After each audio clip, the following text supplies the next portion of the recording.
ለእግዚአብሔር ይሁን። በመላ ዓለም ላይ የምትገኙ ቅዱሳን ክርስቲያኖች፣ የጌታ ቤተሰቦች ጌታ ሰላምና ጸጋ በያላችሁበት ሁሉ ይብዛላችሁ እያልኩ የወንድማችሁ መጋቢ ማርቆስ በቀለ ነኝ ከኢትዮጵያ ሕይወት ምስራች ቤተክርስቲያን ዓለም አቀፍ።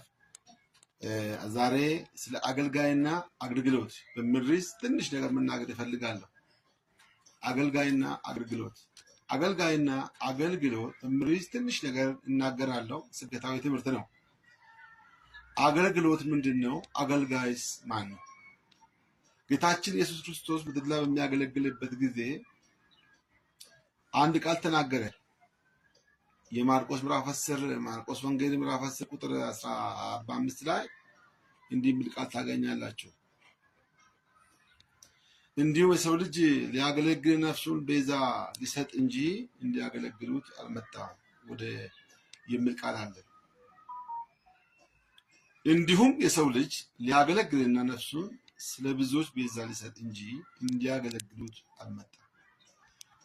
በዚህ አጋጣሚ የምንመለከተው ምንድነው? ሰርቪስ ምንድነው? ሰርቫንት። ጌታ ኢየሱስ ምድር ላይ በሚያገለግልበት ጊዜ ሐዋርያትን እግር እያጠበ ፎጣም እያደረቀ እንዲህ አላቸው፣ ማንም ከእናንተ መካከል ፊተኛ መሆን የሚፈልግ የሁሉም ሎሌ ይሁን ብሎ አስተማራቸው። እኔ መምህርና ጌታ ነው የምትሉኝ አይደል? አዎ ነኝ፣ ግን እኔ እግራችሁ እንዳጠብኩ እርስ በርሳችሁ እግራችሁ ተጣጠቡ አላቸው።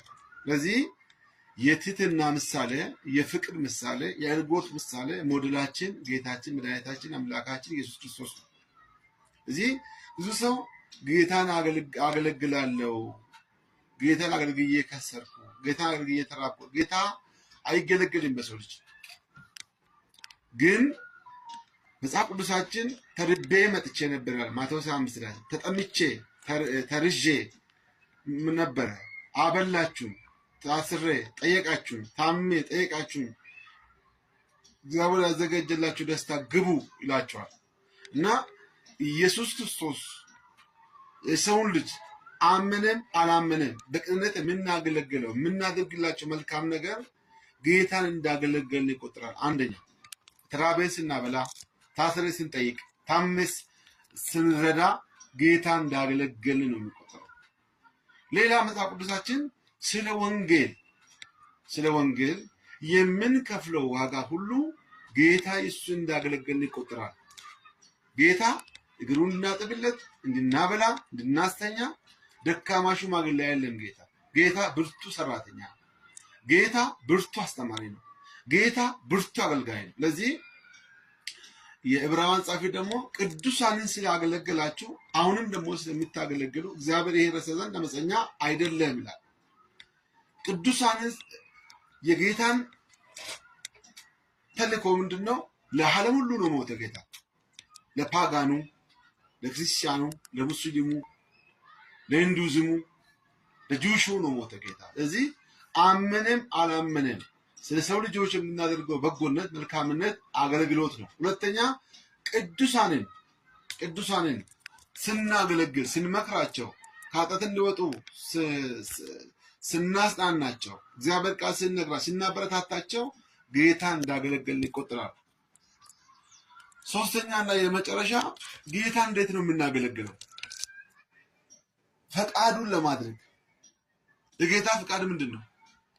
ፈቃዱን ለማድረግ መጽሐፍ ቅዱሳችን ላይ ይላል፣ አጋንንትን በስሜ አወጣን፣ በሽታዎችን ፈወስን፣ ወንጌል ሰበክ፣ ትንቢት ተናገርን ሲለው ፈቃድን አላገለገላችሁምና አላውቃችሁም፣ ከኔ ዞር በሉ ሂዱ ይላል። የእግዚአብሔር ፈቃድ ምንድን ነው?